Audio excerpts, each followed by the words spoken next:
Bonjour, je m'appelle Katani. Comme l'a dit Ashbery, lire est un plaisir, mais finir de lire, arriver à l'espace blanc de la fin, est aussi un plaisir.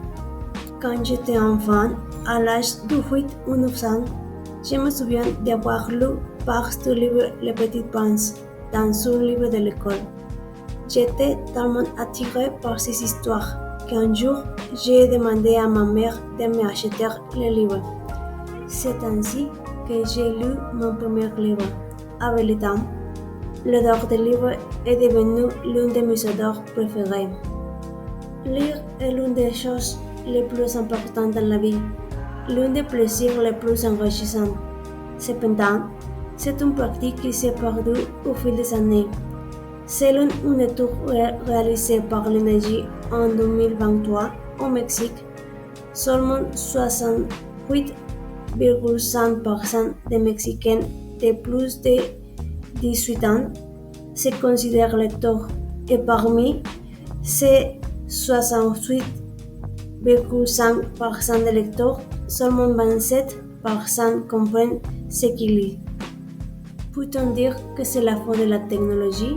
Eh bien, sommes en partie.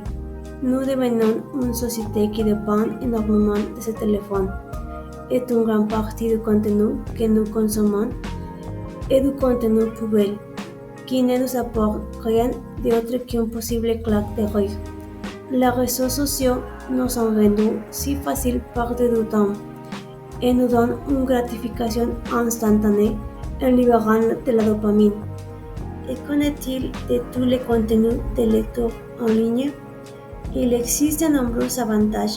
Il n'y a pas seulement les livres électroniques qui sont moins chers et ne prennent pas de place chez soi, et dont l'acquisition est plus rapide.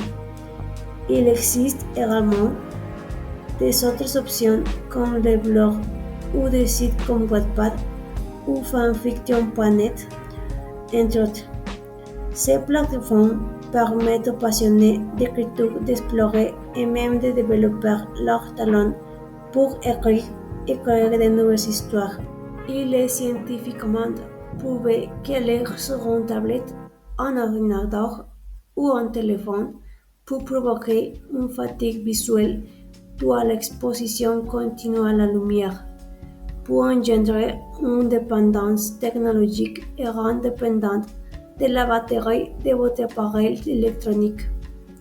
Mais le point le plus important est que lire en ligne peut affecter votre capacité d'attention. Il est prouvé que lire sur papier aide à améliorer la compréhension.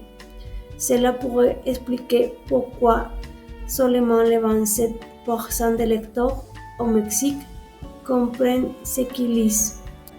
Rien ne remplacera jamais la satisfaction d'acheter un livre, de sentir ses pages, de s'asseoir pour lire dans un bon fauteuil, avec ou sans belle vue, une tasse de votre boisson préférée et de se perdre entre les pages de votre genre préféré.